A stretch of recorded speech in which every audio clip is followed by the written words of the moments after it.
And get this, the kid Lola, she apparently knows Grandpa is watching porn in the living room. Like, loud enough for her to notice. What kind of household? For heaven's sake, can we please maintain a modicum of decorum? That's hardly the most salient point of From Nowhere. And we haven't even introduced the book yet. That's the cold open. You absolute. Salient. Who cares about salient?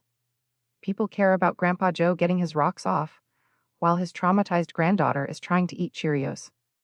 Welcome back to Heartbook Radio, folks, where we dissect the books you secretly love or love to hate.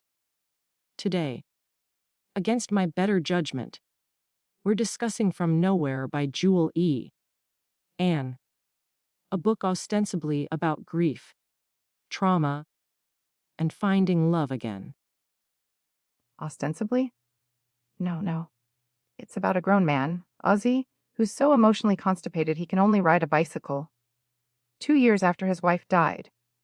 And he meets the new girl, Maren, in a men's bathroom because he needs toilet paper. Romance? It's a complex portrayal of PTSD's lingering effects. The bicycle is a manifestation of his and his daughter's shared trauma surrounding the car accident that killed his wife. And the meet, cute, while unconventional, serves to highlight their immediate, raw connection. Raw connection? He needed to poop. And this Ozzy character? Oh, living with the dead wife's parents, and the mother-in-law, Tia, hates his guts if he even looks at another woman. This isn't complex trauma. It's a hostage situation with bad plumbing. He's navigating an incredibly delicate family dynamic alley while processing profound loss. Some reviewers, quite rightly, see him as deeply devoted, even calling him husband material. Husband material? The guy sneaks around his own house like a teenager trying to hide a hickey. Crawling through windows, hiding in closets. For what?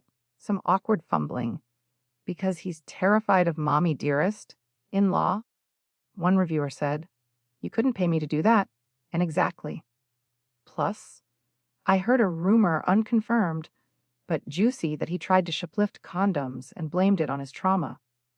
Is that husband material, is it? That is an unsubstantiated allegation, likely born from reviewer hyperbole. What about Maren?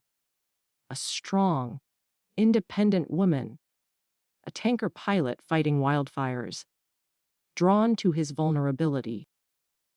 Strong? Or strongly in need of a therapist? She literally says she feels like she has to make herself small to fit into his world. Red flag. Red flag. It's like you defending Edward Cullen's stalking all over again. Remember Twilight? You said it was about liminal spaces.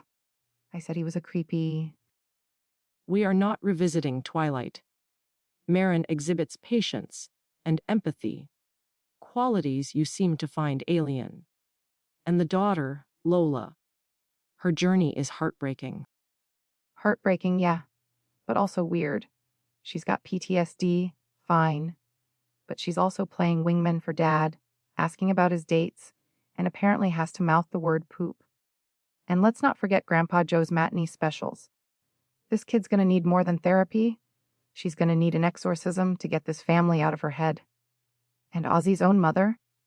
Apparently, he's weird about her being legally blind. What is wrong with this guy? He's awkward, socially inept, perhaps. The text suggests discomfort, not malice.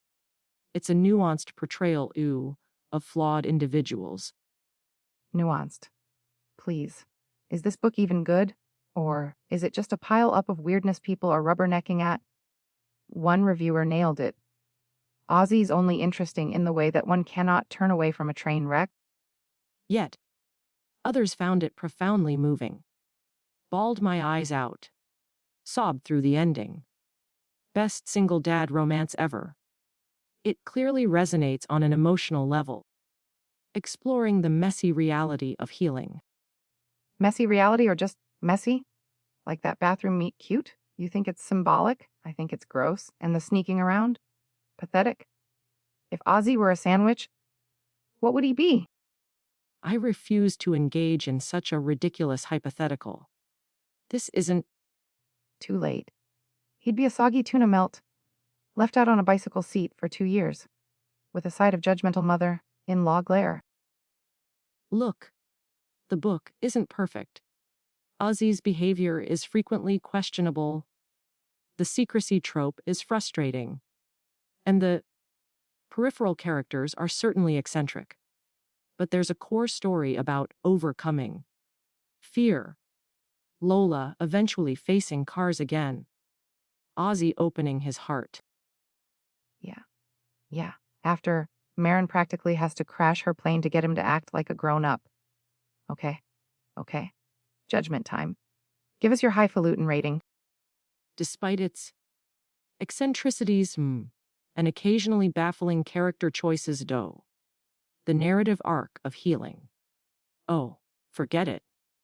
It's exhausting. 2 out of 10 bicycles rusting in the rain. Harsh, but fair. Me. I was entertained by the sheer dumpster fire of it all. I give from nowhere. 3 out of 5 restraining orders needed against the mother-in-law. That's not a rating system. Says you. All right, listeners, that's all the trauma we can handle today. Tune in next week when we tackle the underground sensation. My roommate is a sentient mold colony. Must we? You bet you. You're listening to Heartbook Radio.